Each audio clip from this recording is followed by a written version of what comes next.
money, Jordan Belfort. Stacking penny stocks while I'm flipping these birds. Sipping on Ciroc, trip 'em up with the words. I done popped the Molly and I think it's be my third. Jordan Belfort. What is going on, Degen Nation? Kenny Kim here, bringing you another Fantasy Golf Degenerates podcast. This week for the Shriners Open from Vegas. As usual, I am here with my favorite Canadian, Tyler Tamboline. Tyler, what is up, my friend? What is up, my friend? I'm excited. Another good event. We almost had it last week, Kenny. We had the Canadian-Korean combo, and then it just completely disappeared from the leaderboard. We did have it going, though, for a minute there. A guy even tagged us up on Twitter. Looked solid, disappeared. We'll talk about that in a minute, though. We will get into it. Obviously, Sam Burns gets his second win. But before we do, I want to remind everyone very quickly, this podcast is brought to you and presented by DraftKings. We'll have a special offer later on from DraftKings. We'll get into that when we go into the DFS tiers. And then also Fantasy National, fantasynational.com/FGD. We'll be using that today, talking about some stats, a lot of history at this course. So things that we know, things we can bring up. We'll get into that as well when we get into it. So Kenny, let's talk about it. Sam Burns gets his second W, loses strokes putting, and still closes the door and gets the job done. So we've seen a lot of that lately. And then also Horschel a couple weeks ago, now Sam Burns, sort of the Ryder Cup guys that didn't get picked. They're a little feisty after that. And they're wanting to show themselves, coming out and getting some W's. Sam Burns does it again. What are your thoughts? Yeah, I mean, Burns has sort of cemented himself as one of the better golfers in the world at this moment. What is his second win in his last 5 months? Runner-up in between there. The guy actually finished like 57th out of 68th in strokes gained putting for the week, but he was first in strokes gained approach, second in strokes gained tee to green. So the ball striking was there. He was pretty solid. I remember last week on the podcast, if you hopefully pay attention, when I talked myself into Sam Burns last week, I was like, wow, he just makes a lot of sense. And then by Wednesday, I talked myself back into Willie Z. So it didn't work out for me, but hopefully it worked out for you all degenerates out there, and you had a little bit of Sam Burns to round out your lineup to get that W. I mean, other guys who played well this past week, Nick Watney coming out playing in that. Is he playing like top 50 money exemption for the season? Got a second place here, which is, I think a couple of hundred FedEx points. I mean, last year I think the cutoff was around 350, 380, around 400 FedEx points to make it to the 125. I mean, another runner-up, a couple more top fives in this long season. Watney could get his card back, after being sort of in the doldrums for the last couple of years. You had, the young guy Young and Buckley, who was a member of the course. I think, what's his name? Ben Coley had him at like 250 to 1 each way. So, I mean, Ben is just an amazing guy. We've had him on the show. One of our most downloaded podcasts of all time, the Open Championship podcast a few years ago. That was also when I was hitting like 86% of my cash game cornerstones and winning like 75% of my cash games. It was the most ridiculous year of my life. I've been trying to get back to that point. Hasn't gotten there yet, but in the 3 or 4, the last 2 events of my cash game cornerstones making the cut.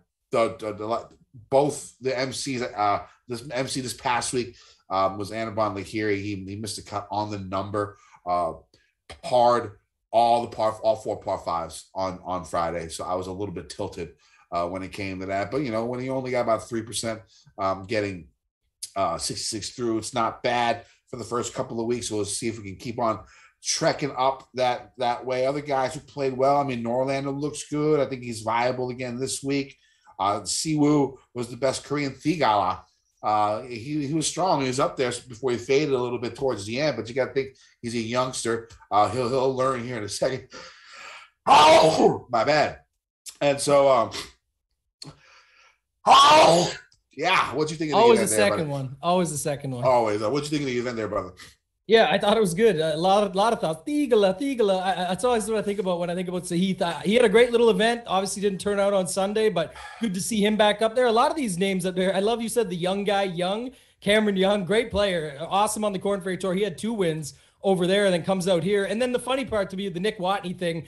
First of all, he gained like so many strokes putting. I don't even know how many, but the other part is this is why, when we get to playoffs time, everyone always says how the system is so broken. Like you said, it's like 350 or something to get in, 400. This guy already picks up a couple hundred right out of the gate and probably will be able to somehow coast in there. And he's the guy. People are like, how the hell is Nick Watney even in these things when the time comes around? Yeah, remember way back at the start of swing season when he almost shipped? That's how they get there. So it is kind of broken, but funny to see.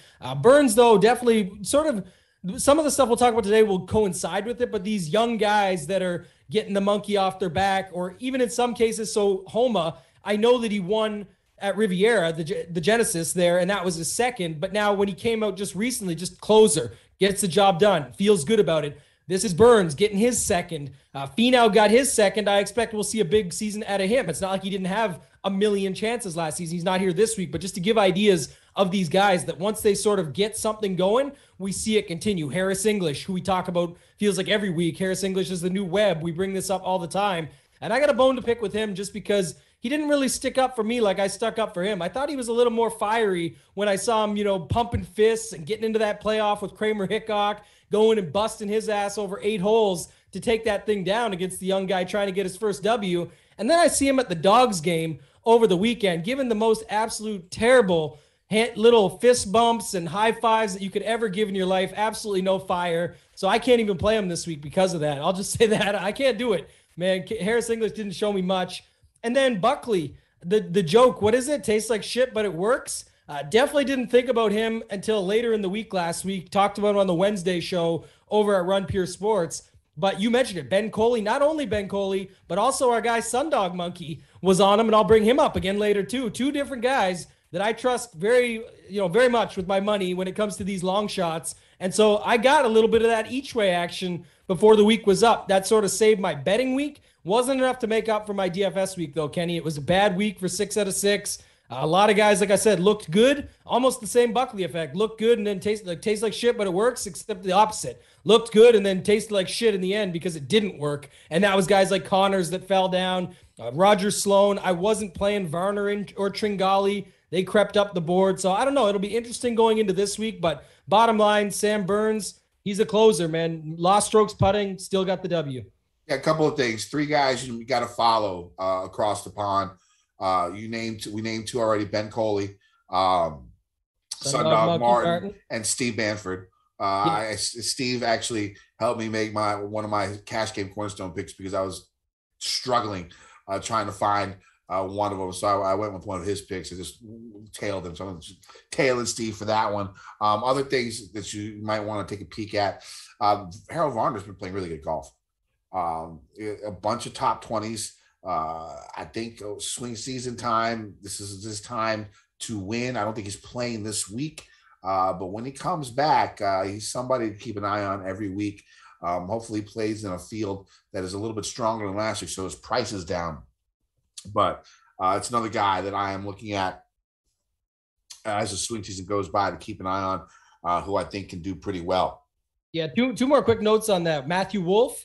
Another guy like that, just sort of, I know he had a little bit of the mental down or whatever you want to call it, where he was sort of wasn't in the game with his head. He talked about it very openly, but that's nice to see him bounce back and have himself a little bit of a nice run. It was only a T17 to say only, but still good to see him back up there and get him up on the leaderboards over the weekend. And then also the other guy was, who was it that I was just thinking of? I was going to say, let me look at my list here. I apologize, but Will Zalatoris.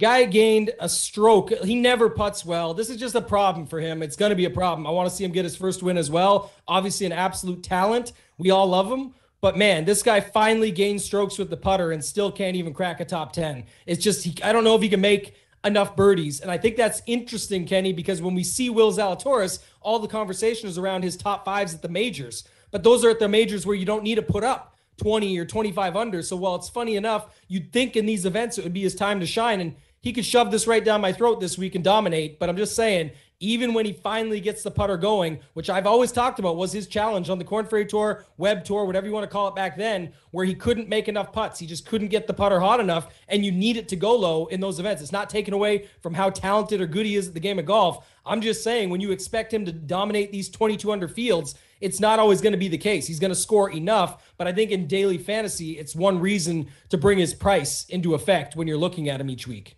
He did finish second here last year. Yep, he can do it. I mean, like I said, it's just funny enough that all the times you watch him, he doesn't close, and it's typically because of that. Even when he gets the putter going, he doesn't crack it. So we'll have to see how he goes this week. We'll talk about him for sure when we get into the tiers. All right. No listener league. Again, we're going to work on that. Tamo's on the fast track to get that done. We'll get it in here soon. We'll have our Tournament of the Champions. We'll get all that done here. So let's just get to this week, I guess, since we were on. Let's start off. The PGA Tour heads to Vegas swing. A couple of events back to back here in Vegas the next couple of weeks. A lot of maiden victories here at the Shriners. 12 of the last 20 winners got their first PGA Tour win. 6 of the last 13. Lots of local ties here. I mean, Vegas has become like the Jupiter of the West. We have a lot of guys that live out here. Kevin Nam, Piercy, Clark, Tringali, Wise, just to name a few. There's a bunch more that play out here. Summerlin, TPC Summerlin, 7,225-yard par 71, 4 par 3s, 3 par 5s. Course plays a lot shorter than the yard. It's about 2,000 feet above sea level. Golf balls travel anywhere from 8 to 10% farther at this range. Two of the 3 par 5s are reachable by all. Even the third one, which is going to be over 600 yards, many golfers will still be able to reach just because of the altitude and how far the ball travels in that thin air. Outside of the 230-yard par 8th hole, the par 3s aren't too long, especially when you take into account the altitude. The 5th and the 17th hole around 195, and the 14th is only about 165. Par 4 is short, as well. Only the second, third, and only the second and third are over 450 yards. 7 of the other par 4s are between 400 and 450. 2 are under 400 with the 15th hole possibly being drivable. Off the tee, golfers are going to see fairly wide treeland fairways, tighten up a bit after the 300-yard marker with a few fairway bunkers and light rough. They redid the bunkers out here recently, I think 2018, to try and avoid the bomb and gouge technique that a lot of golfers have used. I mean, it sort of worked, but it sort of brought everybody into the fold now. And basically anybody can win this tournament. It makes it a little bit tough trying to pin everything out. I mean, I think driving accuracy tends to be a little bit more important here. You wouldn't think so, but it is. When you look at the stats of the past winners, a lot of driving accuracy is very important. I mean, just looking at the number, I think a lot of short hitters have fared well since 2016. 5 golfers have shot 61 or better at TPC Summerlin. Pamplin, Molinari, Reeve, Glover, and Na. These guys aren't long guys. You know what I'm saying? They're pretty short off the tee, and they all shot 61 or better. You're going to have green and regulation, of course, is going to be important here. I think when it comes down to the guys that made the cut, I think 75% green and regulation percentage of the golfers who make the cut. But I think the overall is around 55, 60. Iron play, wedges, driving accuracy, birdies, birdie or better. That's all going to be important here. The fairways are pretty firm, because of the arid weather. So you're going to get a little bit of rollout. So again, it's going to help out these shorter guys to compete. Trees are spaced out and not really bunched together, so missing fairways won't be as penal as it is on many other courses on tour. I think the big reason why it's a little bit tougher, even though the rough isn't that large, that tall off the fairway, it's Bermuda rough. So you can get a lot of flyer lies, a lot of balls that sink to the bottom, makes distance control really tricky, especially when you take into account having to club down because of the altitude. Now, if golf is wildly, they're going to have to deal with, rocky native areas, desert vegetation. For the most part, it's still pretty wide open, but you've got to hit that fairway. Golfers can still go low if they miss fairways, but 7 of the last 8 winners were all inside the top 20 in driving accuracy for the week. Kevin Na was the outlier, but he gained like 872 strokes putting that week he won. So when you do that, you're just going to win. Now, when you play on approach shots, golfers are going to see large bent grass greens that look fairly flat, save for a few holes that have a lot of slope and undulation. Now, even though the greens look flat here in Vegas, they are going to be sneaky with how much break they have on the putts. With the course being built on a downward slope of a valley, many putts are going to break more than they look like they will. Some local players say all putts break towards the Vegas Strip, which is in view from the course because the Strip is the lowest part of the valley. Now, if golfers miss the greens, they're going to have to deal with over 50 greenside bunkers spread throughout the course, 3-inch high Bermuda rough. Scrambling has been really hard here. So, that's why you see a lot of the guys, 75% green regulation percentage for the guys that make the cut. That makes sense. 55% for the guys who don't. And that's because, getting it up and down is not easy at this course. It's around the top 10 most difficult courses on tour when it comes to sand save percentage and scrambling. Now, the greens are average in speed, stimp meter rating of around 11. Front 9, definitely a little bit more difficult than the back, and the last 4 holes are probably going to decide the tournament. Lots of risk reward, drivable par 4, reachable par 5. 17 is a par 3 with water in play, and 18 is a tough par 4. What are you looking for this week in golfers, Tim? I'm looking for maybe a story to talk about, because I think you named all the things I was looking for in stats. But no, what's funny? You talk about drivable greens, you talk about off the tee game, you talk about bomb and gouge, and the only name, the transcendence of him just moving the game completely, like the only name that could come to mind is actually a former winner here, Mr. Bryson DeChambeau. And we didn't talk about it, but I know you were following along. That long drive contest, I was fired up for that. Rick Rungood had all the stuff going there. He was there live asking questions, doing videos, just awesome stuff to see. But man, everything about that was exciting. I know you liked it, talked a lot about it on Twitter. Give us your thoughts on that. We didn't get Kenny's story time this week. What do you think? It was fun to watch. Just what he does is it can transcend the game. It just brings more eyeballs. He had 50,000 views on their little shitty PDLA YouTube page. The guy just brings eyeballs to the game. And after what he did at the Ryder Cup, being sort of an American hero, a little bit, a golf hero at least, when it comes down to it, saying everything right. Even his interviews during the competition, the long drive competition, were good. Having a lot of focus on the other golfers that were in the field instead of him, which is a great way to be liked. In our society. Transferring away your good stuff and pushing that to other people who might not have the opportunity that one has.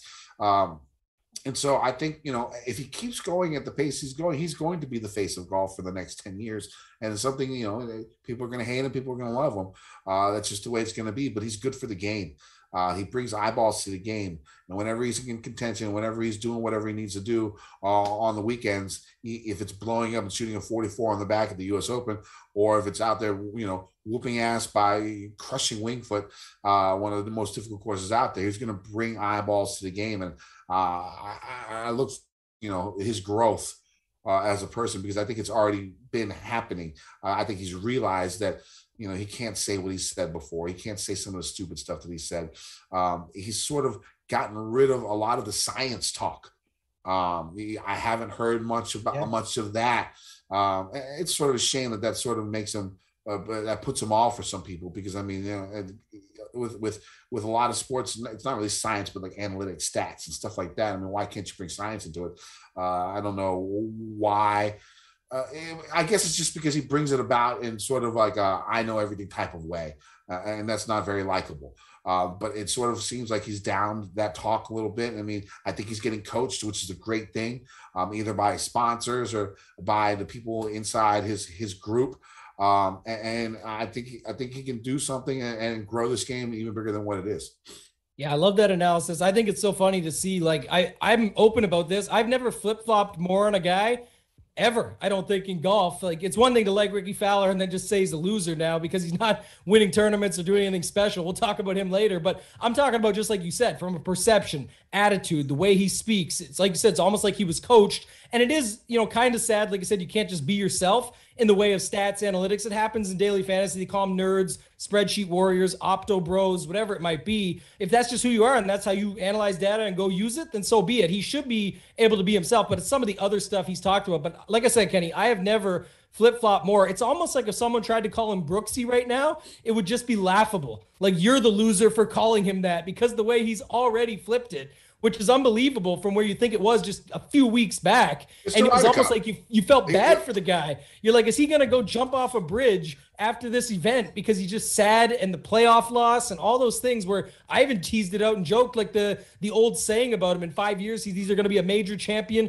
or in a straitjacket somewhere. It almost was like it was time. Like he was really losing control, it felt like, and then just not even close to the truth. He goes up to the Ryder Cup, completely changes it, has a great time. You could tell he was having so much fun. He has always been, I know it was talked about in the past, good with the fans. It's just, for whatever reason, it wasn't shown that way, and that's why he had a problem with media.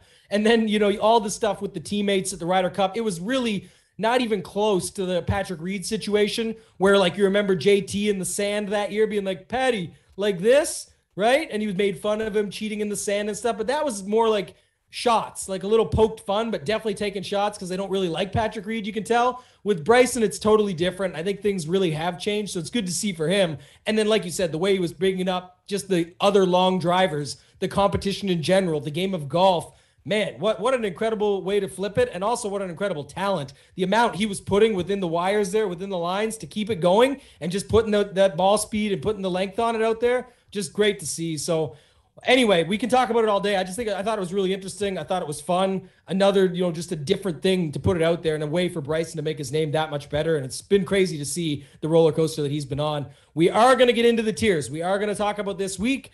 Before we get into it, I do want to remind you guys of a special offer we've got from DraftKings Sportsbook. DraftKings Sportsbook, an official sports betting partner of the NFL, has a Week 5 offer every football fan should jump on. New customers can bet just $1 on any NFL game and win $100 in free bets if either team scores a point. The last 0-0 tie in the NFL was in 1943, so I'd say this is a no-brainer. If Sportsbook isn't available in your state yet, DraftKings won't leave you empty-handed. Everyone can play huge cash prizes all season long with DraftKings Daily Fantasy Sports Contests. DraftKings is giving all new customers a free shot at millions of dollars in total prizes with their first deposit. Download the DraftKings Sportsbook app now, use promo code FGD, throw just $1 on any NFL game, and win $100 in free bets if either team scores a point. That's promo code FGD this week at DraftKings Sportsbook, an official sports betting partner of the NFL. Must be 21 or older, NJIN or PA only, new customers only, minimum $5 deposit and $1 wager required, one per customer, restrictions apply. See DraftKings.com/sportsbook for details. Gambling problem? Call 1-800-GAMBLER. All right, so let's get to these tiers in this 10K range. You actually got 6 guys, Willie Z all the way to Koepka. How are you going about this week? Yeah, I'm not sure about the Willie Z thing after I just talked about him. Webb, I actually bet Webb this week, so spoiler alert for later. But I don't know, though. I'm leaning towards the 2 guys in the middle, actually. Hovland, Answer, the stats look good. Answer especially. One thing I'll say about Abe, always love Honest Abe anyway, as it is. Just love his game. Was excited to see him get the win. Wasn't on him that week. Hard to bet him at these numbers. Like, I don't really, like last week, I'll say this piece as well. Like, when Sam Burns wins at 18 or 16 to 1, I really don't give a fuck. Like, I could care less about 16 to 1. It's not like it's not a big win, but to me, it's just, I'm happy for you if you won on it. It doesn't throw me off. Like, I'm pissed when Keith Mitchell got his first win at 150 or 200 to 1 at the Honda after I'd bet him a bunch of times at that number. That pisses me off.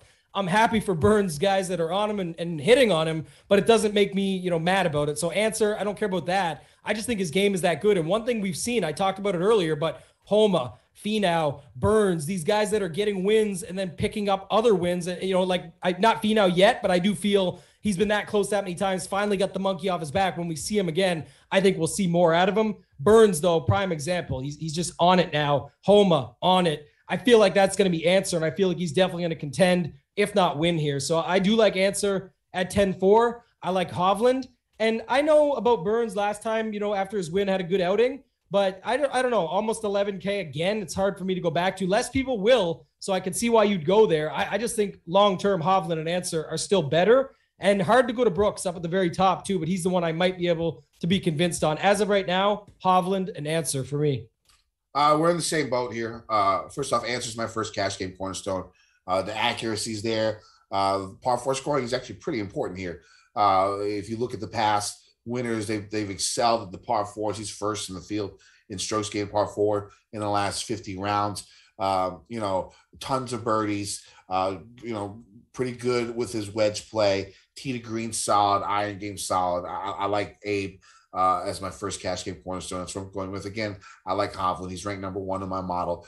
First in birdie or better percentage in this field last 50 rounds. Top 6 in birdie or better, strokes gain approach, DraftKings points, tee to green, 125 to 150, where you're going to see a lot of shots. You're going to see a lot of shots, 125 to 150, 150 to 175, and then also strokes gain par 4. He's 6th in that. So I think I'm going to go with those two definitely. And the 9K range is so stacked that you can make that. I don't know if I'm going to go with anyone else in the 10K range. Like I said, when it comes to this type of an event where it's a birdie fest, these top dogs sort of lose their edge a little bit when they say they're playing a more difficult course because these guys are pros. They can birdie 25 times when the conditions are easy. And so it sort of limits the possible upside of these higher ranked golfers in this field. So I think I'm going to stick with two of these guys. Hovland's going to be a bunch. Answer's going to be my cash game cornerstone. I can get talked into Burns because it seems like when he's hot, he stays hot. But I don't know if I want to go there quite yet. So, I talked myself into him last week. I'll have to talk myself into him on Wednesday to actually roster him. We'll have to see how that goes. But those two guys, me and you are on the same page. And that's how I'm going to go in the 10K range, the 9K range. Second cash game cornerstone. This is going to be my shout out to Steve Bamford. I couldn't decide on these people. I mean, I had English, Scheffler. I mean, all these guys are viable, and I just couldn't pick one out of the two. I was just racking my brain, and then I read Steve's article, and he had Hideki as one of his bets. So I was like, all right, I'm just going to go with Steve Bamford. I'm going to go with somebody who's sharper than me. Came in 6th the Fortinet championship a few weeks ago. Again, iron play is always solid. Wedge play is always good. Par 5, par 4 scoring is decent. I'm going to go with Hideki. I think he had a top 10 here and 16th and then missed a cut last year. But I think he's playing a little bit better than he was last year at this time. So he's going to be my second cash game cornerstone. I like Usti a lot. I mean, the guy, he's just a lot of it's done with the putting, but I mean, he's still not horrible with his iron. He's still top 25 in this field with his iron play in the last 50 rounds, even though he's third in putting.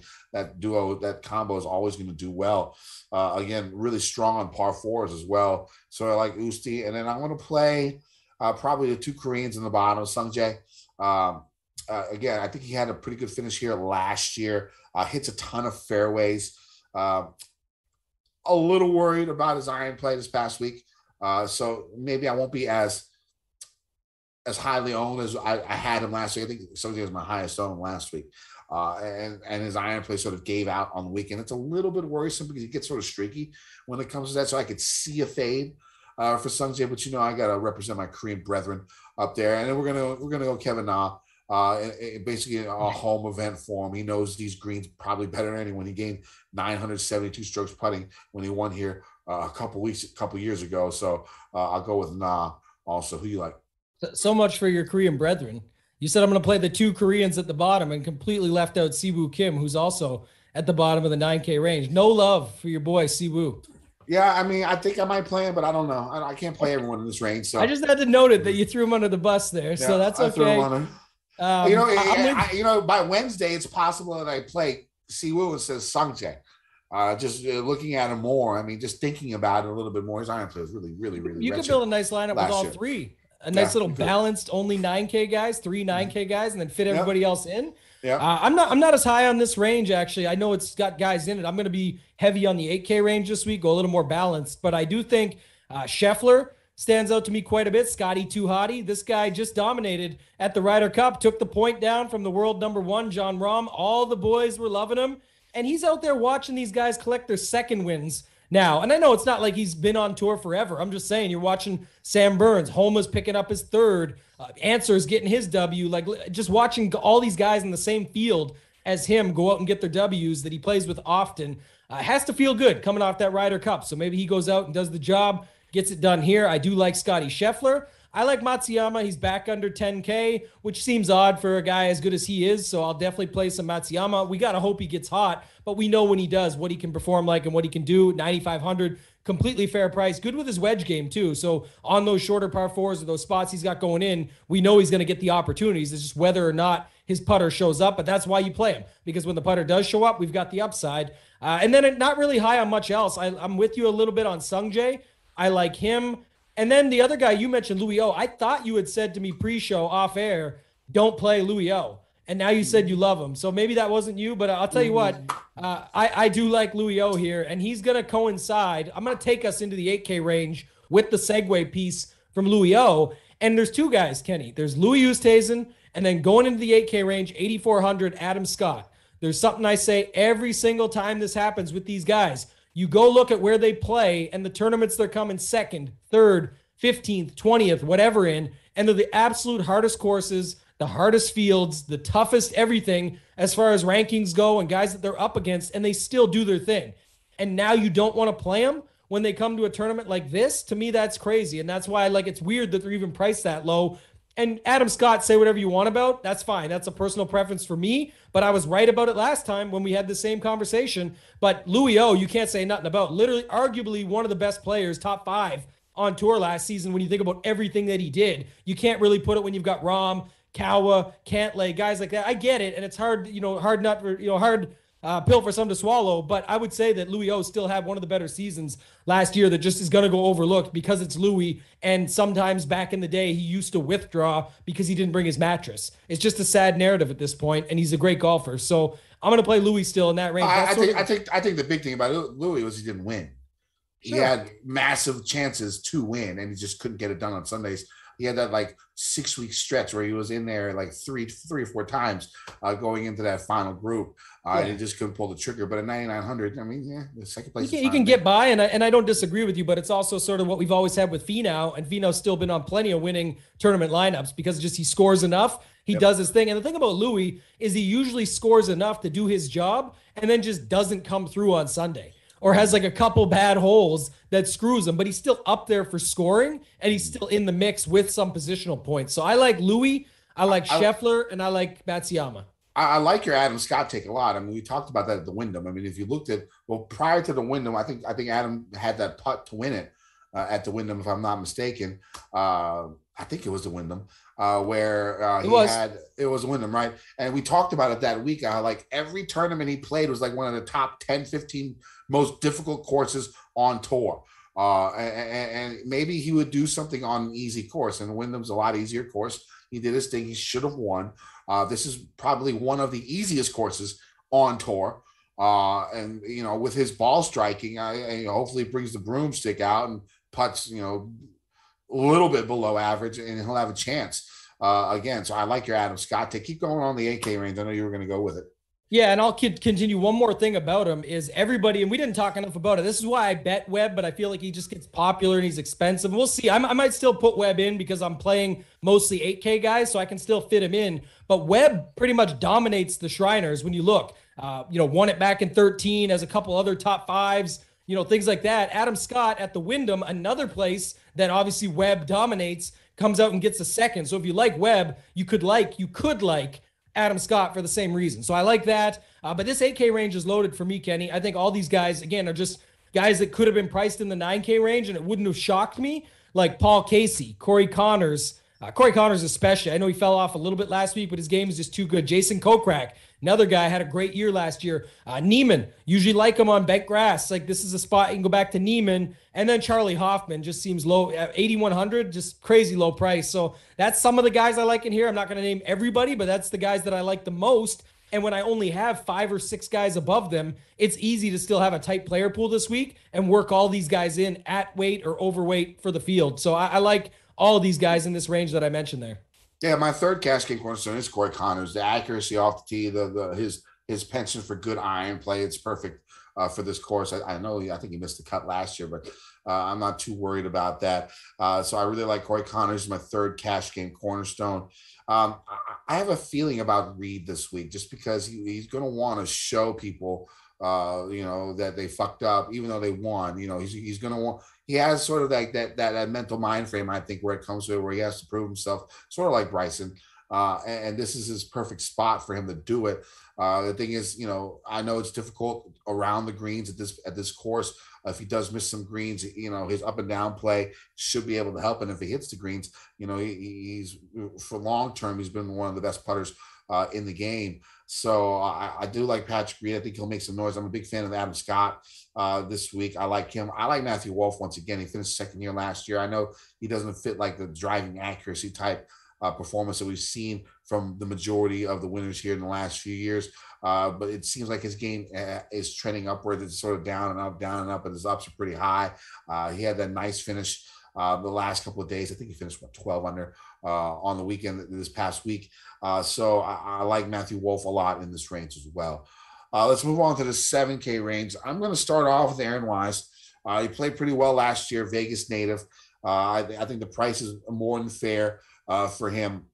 And one of the top birdie makers in this field, top 10 in tee to green in the last 50 rounds in this field, and he's $7,900. Of course, it all comes down to putting, but you have to think that, the reason why a lot of these golfers live in this Vegas area is because of the 2 TPC courses that they have here. And so, he has to get a lot of work done here. He has to know these greens pretty well.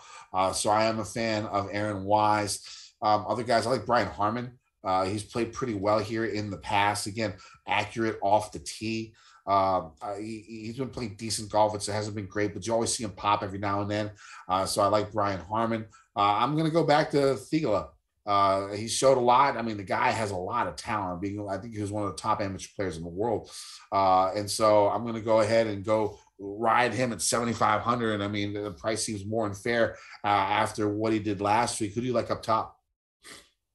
Yeah, one more thing on Reed. I didn't mention him, but he does fit the bill too. We talked about it. I think it might have been pre-show. I can't remember at this point now. It's all blending together. But the narratives of Sam Burns not making the team for Ryder Cup. I read an article today talking about. By the way, Sam Burns, like Brooks, has a brother named Chase. If you didn't know, a little tidbit for the week. Chase Burns was featured in the article talking about his brother Sam. So that interesting fact. Brooks has his brother Chase Koepka. He's got his brother Chase Burns. But if you talk about guys that didn't make the Ryder Cup team that thought they were going to, I don't know why Billy Horschel thought he was going to, but he did get a win a couple weeks ago in Europe right after on the Euro Tour after the Ryder Cup. And then you also have, after he wasn't picked, and then you've got Sam Burns coming out saying that call is what motivated him. He said, obviously maybe wasn't meant for it this year, but he wants to make sure he's on the team next time around and goes and does it. That would definitely fit the bill for Patrick Reed. Like you said, talk about a guy that can get a hot putter. It does make sense. In the 7K range, few guys stand out. I like the Wise call. I didn't really come through for people last week. Still had a good week, but not the week everybody wanted. So maybe they'll go down a little bit on him as far as ownership's concerned.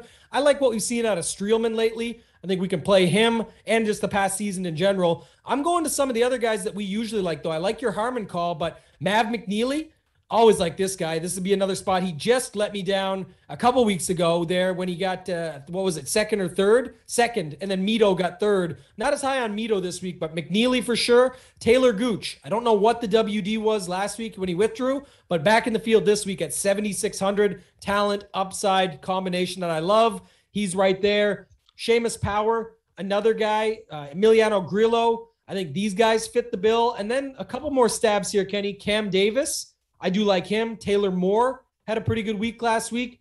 And then the last guy I'll bring up is Troy Merritt. Another guy you and I have talked about in the past. When do we want to play Troy Merritt? When he's cheap. When do we want to play Troy Merritt? When he's cheap. When he's cheap at a birdie fest. this is what we have this week. I think it's 7 of the last 8 or something were 20 under or better. So that's where we want Troy Merritt at 7,100. So I really like him to round out this range at 7K even. Yeah, I like a lot of the guys at 7K for going down below. The Ches Reavie, Norlander, Cameron Young. I mean, Young came in, runner-up or third this past week. You're going to get him for $7,000. I mean, that's worth a flyer just to see if he can come back and have that game once again. Norlander had a really, really strong weekend. When it comes down to, approach game and ball striking, the guy is there. It's just, of course, he's one of the worst putters out there, but maybe he can do something when it comes down to he's played this event a couple of times, I think. So, and then Reavie, again, accurate off the tee, and iron game is strong. So I like those guys down below. I like your Merritt call. I'll play a little party Marty Laird, coming off a win, living in Vegas, has a residence here, knows the course well. I mean, I don't see why he can't go out there and play well again, and especially pay off his price tag at what, 7,200, 7,100. So I like him a lot. What are we doing with Fowler this week? Not playing him ever. Yeah, no.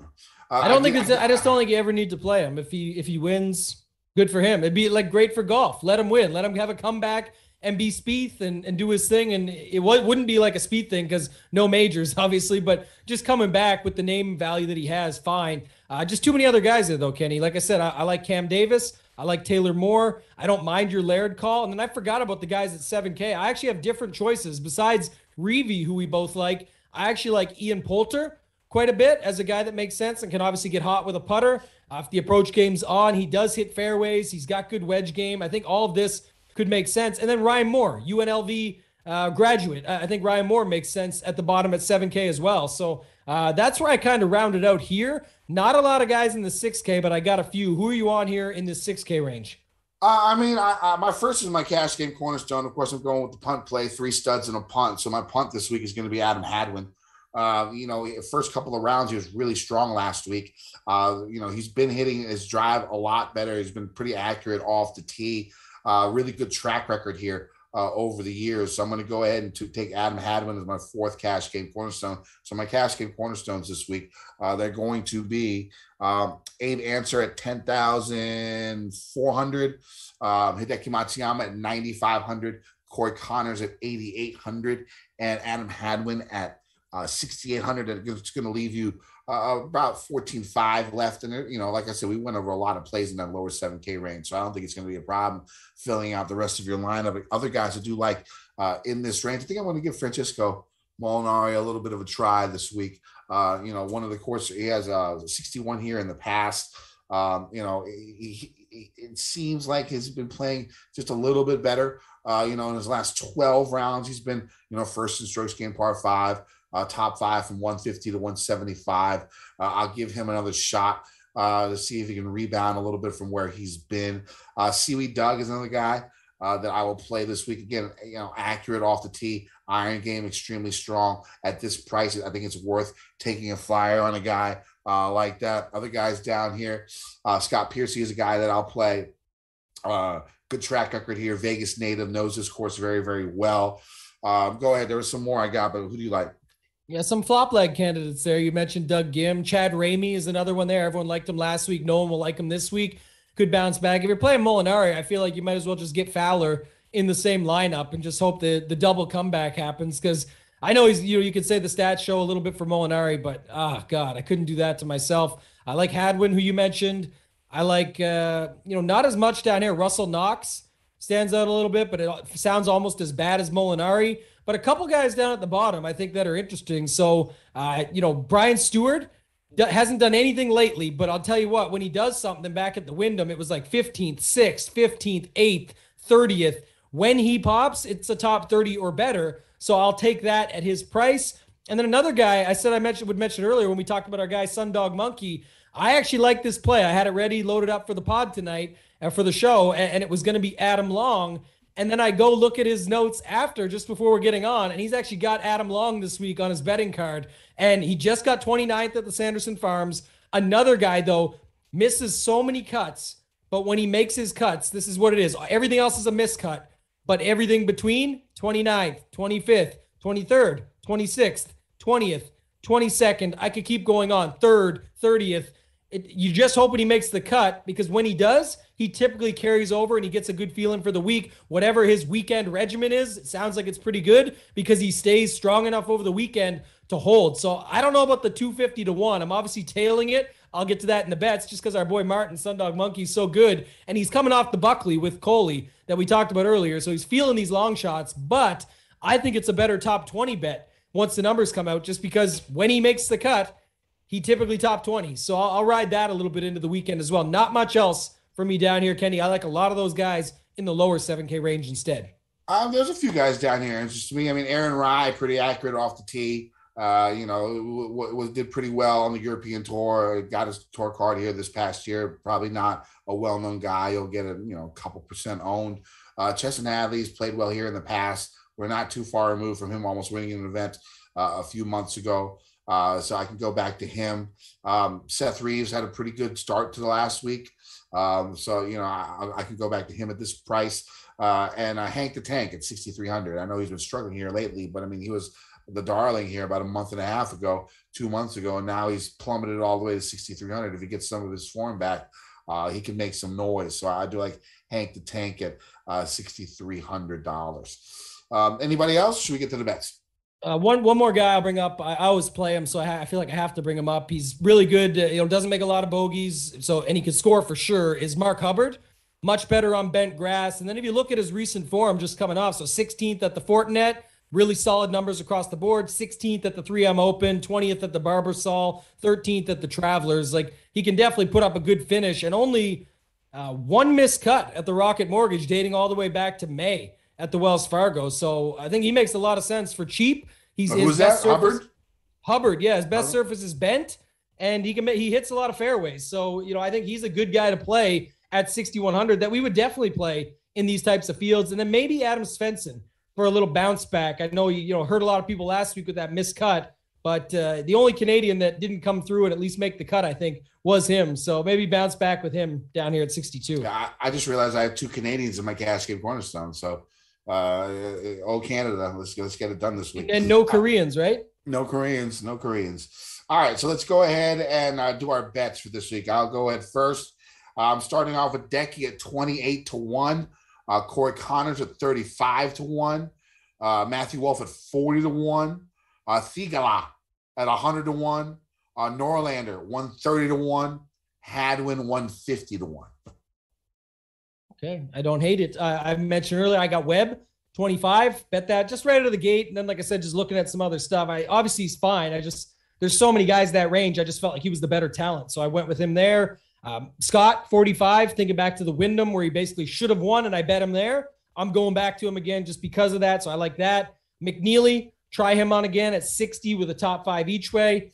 Higo, a guy I forgot to mention in the 6K range, just as far as it's just pure talent play. Obviously, he's very good, young, up-and-comer, makes a lot of sense. Win already. I think he's the guy to go back to here. So Higo at 150 with the top 5 each way, and then our guy Sundog got Long at 250. I got it at 350. to 1 on my book. So I'm going to bet him at 350 to 1 here with the top 5 each way. The bonus bet, Kenny, of the week. Others are on him, but I'm definitely tailing and bringing it along. Forget who I saw it, posted it first, but Padraig Harrington. All this talk we mentioned about the Ryder Cup, the bounce back. I mean, even Terrell Hatton, after the loss, almost won last week. I mean, all 3 of those guys who went over for a year finished top 10. Yeah, Lowry. Basically, that's what I was seeing. Padraig Harrington, his debut on the Champions Tour. When Lefty debuted, he won. When Furyk debuted, he won. Can Padraig do it? I don't know, but I'll find out at 25 to 1. More just a fun bet. Like I talked about earlier, I wouldn't care if I missed out on his Champions Tour debut at 25 to 1, but it's just fun, and I like the narrative, so I'm betting it. All right, that sounds good. You can find me on Twitter at KendoVT. You can find my article on gupscorner.com, and I think it's already out. Course preview stats, trends, stuff to look for. And then Wednesday, I'll have my final betting card, any updates to the cash game cornerstones, and my favorite single GPP play in each price range. Go ahead, check it out. 7-day free trial, no risk. That includes all sports. So go check out gupscorner.com. Yeah, shout out to Gup, too. I thought about this earlier in the article that just made me laugh was Chase Burns, the aforementioned Chase Burns, said at the bottom of the article to Katie Bar the door, when his brother gets hot, and that's a Gup saying. So maybe I still have no idea what that means. It's so good, man. Still no clue what that means. I know, said it in the bottom. I know we're getting drunk when he says it, but I don't know what that means really. Still, yeah, it made me laugh for sure. You guys know where to find me on Twitter at @ToeTagAndTambo. Hit me up there if you guys have any questions, and definitely get on over to Run Pure Sports, runpuresports.com. You can use promo code DGen50, get yourself 50% off your first month's payment. Try it out. Get in the Discord there. A lot going on, a lot of good guys, and a lot of content. It's one price for every sport. NFL is going full steam, but NBA is coming back. We've got PGA. All my final stuff that I do, and when it comes to golf and PGA in general, is on the Wednesday night show that I host over there, premium show. So head on over there and check it out. runpuresports.com. Use promo code DGen50. All right, so it's the Vegas swing. Luck be a lady tonight. Let's win some motherfucking money. DGen Nation.